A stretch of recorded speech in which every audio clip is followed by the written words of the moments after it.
बलूचिस्तान की 14 साला तालबा मलाइका खिलजी ने को-पैमाई की तारीख में एक नया बाब रकम किया है। वो खुसर गैंग चोटी सर करने वाली बलूचिस्तान की पहली खातून को-पैमा बन गई हैं।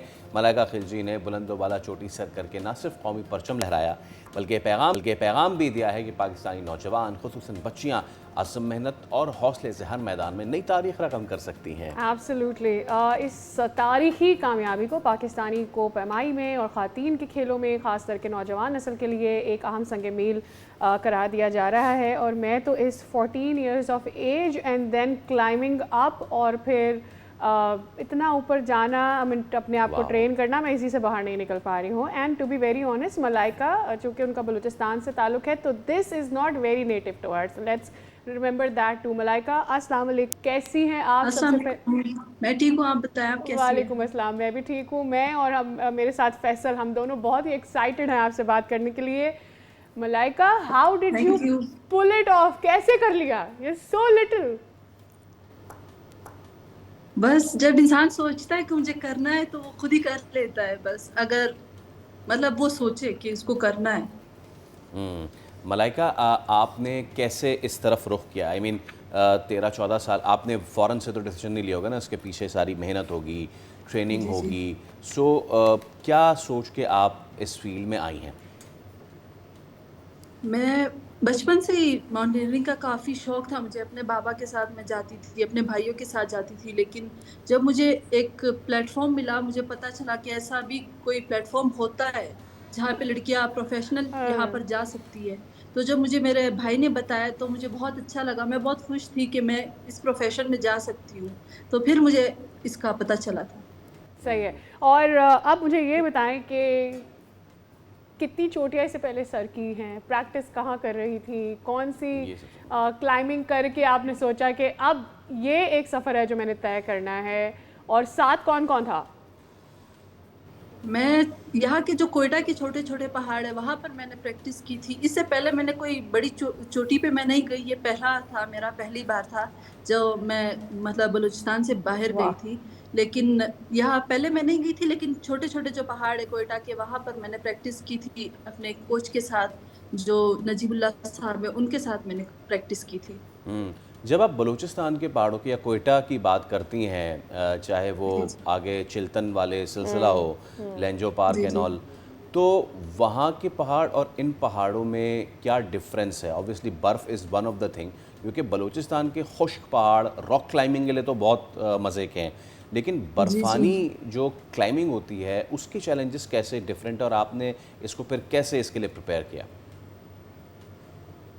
यहाँ के पहाड़ और वहाँ के पहाड़ों में बहुत फ़र्क था। जब मैं वहाँ गई तो वहाँ पर इतनी सारी, यहाँ तो हम जब मैं जाती थी बस एक मेरे साथ मेरा बैग होता था, एक स्टिक होता था और मैं चली जाती थी।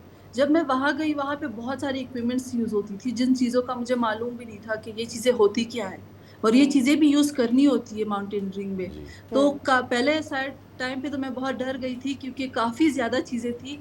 लेकिन फिर भी हमारी टीम ने मेरी बहुत हेल्प की। उन्होंने मुझे काफ़ी ज़्यादा समझाया, उन्होंने मुझे सिखाया कि ये चीज़ें यूज़ कैसे होती है। राइट। मुझे ये बताएं कि क्या फ़र्क लगता है? मतलब ऑब्वियसली बलूचिस्तान में जो माउंटेनियस रीजन है एक वो, वहाँ पर भी जनरली थोड़ा लोग स्ट्रगल करते हैं अगर वो नए माउंटेनर्स होते हैं with oxygen and everything else. लेकिन स्कर्दू का ऑल टुगेदर वेदर और वहाँ के ऑक्सीजन लेवल्स, मतलब शदीद गर्मी, शदीद ठंड, बहुत धूप, ये सब चीज़ें हो रही होती हैं वहाँ पर। वो जी, जी। वेदर कितना चैलेंजिंग है? वो काफ़ी चैलेंजिंग है क्योंकि वहाँ पर एक तो बर्फ़ होती है, सर्दी होती है और अचानक से इतनी तेज़ धूप भी होती है। इंसान परेशान होता है कि क्या मौसम है। अचानक से गर्मी होती है, अचानक से सर्दी होती थी।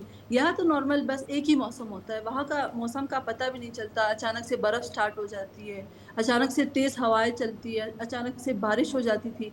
लेकिन यहाँ के मुकाबले वहाँ का जो मौसम था वो काफ़ी ज़्यादा चैलेंजिंग था मेरे लिए। जी। अच्छा, और मलाइका, जी। अब क्योंकि जी, आपने जी। एल्पाइन क्लब का भी इसमें बड़ा किरदार है, जी, जी। कौसरगंज के बाद अब और कौन-सी चोटियाँ सर करने का आप अज़्म रखती हैं? और इस आप आपसे पहले जो नॉन नेटिव हैं, गिलगित-बल्तिस्तान नॉन नेटिव जिनको मैं अगर कहूँ, क्योंकि समझा तो जी, जाता है कि भाई सिर्फ जीबी के लोग ही कर सकते हैं इसमें, शहरोज़ काशिफ़ हो जी। गए लाहौर से, कराची से भी 1-2 हैं। फिर आप जी, माशाल्लाह जी। बलूचिस्तान से हैं, तो ट्रेनिंग्स मुसलसल रखनी पड़ती हैं, पूरे पूरे साल उसको रखनी पड़ती हैं, अगर आपने इस तरह की कोई चीज़ करनी है, ये बताइए? ये तो अभी मैंने खुद भी इतना मतलब हाई लेवल पर मैं नहीं गई। मैं खुद जब माउंटेनियरिंग मुझे पता चलता है कि मैं जाऊँगी, तो उससे कुछ टाइम पहले मैं प्रैक्टिस स्टार्ट करती हूँ। ठीक है। वरना तो इंसान की पढ़ाई भी होती है, कॉलेज होता है, हाँ, तो इतना और टाइम नहीं और मिलता और कि वो इंसान हर ट्रेनिंग, टाइम करता रहे अच्छा वो ट्रेनिंग प्रैक्टिस। आप दिन में कित मतलब कि क्या ये सिर्फ़ ऐसा है कि जनाब लेके आप पहाड़ चढ़ रहे हैं एंड ऑल, या फिर उस ट्रेनिंग में भी कुछ डिफरेंट आप करती हैं? नहीं, वही प्रैक्टिस होती है जो पहाड़ों पे चढ़ते हैं, वही मैं भी इधर ही पहाड़ों पे जाती हूँ ताकि प्रैक्टिस मेरी जी। होती रहे और थोड़ा-सा मैं रनिंग वगैरह करती हूँ ताकि इंसान थोड़ा-सा फिट भी रहे उसके स्टैमिना। लिए। राइट। अच्छा लाइक आई जी, हैव जी। दिस वन क्वेश्चन, और वो जी, जी। बलूचिस्तान इंस्टीट्यूट फॉर टूरिज्म के लिए है। जी, जी। आपने वहाँ से स्कॉलरशिप हासिल की, वहाँ पर जी। क्या कैसा माहौल है बच्चियों के लिए अगर वो क्लाइंबिंग की तरफ, टूरिज्म की तरफ, ट्रैवलिंग की तरफ जाना चाहती हैं? ये जो टूरिज़्म डिपार्टमेंट का जो एक इदारा है, इनका काफ़ी अच्छा जो सिस्टम है, काफ़ी ज़्यादा अच्छा है। लड़कियों के लिए तो काफ़ी अच्छा है क्योंकि ये लोग काफ़ी सपोर्टिव है। ऐसा नहीं लगता कि मतलब इंसान अपनी फैमिली से बाहर है, लड़कियाँ मतलब ज़्यादातर इंसान डरता है ना, लेकिन यहाँ सिस्टम ऐसा है जैसे आप अपने घर में मौजूद हो। ऐसा नहीं लगता कि आप अपने घर के बाहर हो या कोई सही है। गैर इंसान के साथ आप हो। काफ़ी सपोर्टिव लोग हैं और काफ़ी सपोर्टिव इनकी टीम है जो इंसान को सिखाती है, समझाती है और लेकर जाती है। हुँ। और जो बीथम इंस्टीट्यूट है वो काफ़ी अच्छा है। ब्यूटिम सो ऑब्वियसली ब्यूटीफुल कैंपस भी है। अच्छा मुझे ये बताइए, खुसरगंज के बाद अब अगला क्या सोच रही हैं, अगला एक्सपेडिशन कौन-सा है नज़रों में? मैं तो चाहती हूँ कि इंशाल्लाह अगर अल्लाह मेरी मदद करे तो इंशाल्लाह मैं स्पांटिक पे जाऊँगी।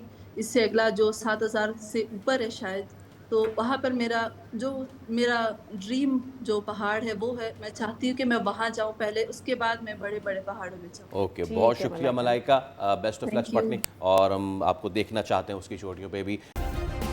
सब्सक्राइब करें और बेल दबाएं ताकि कोई खबर रह न जाए।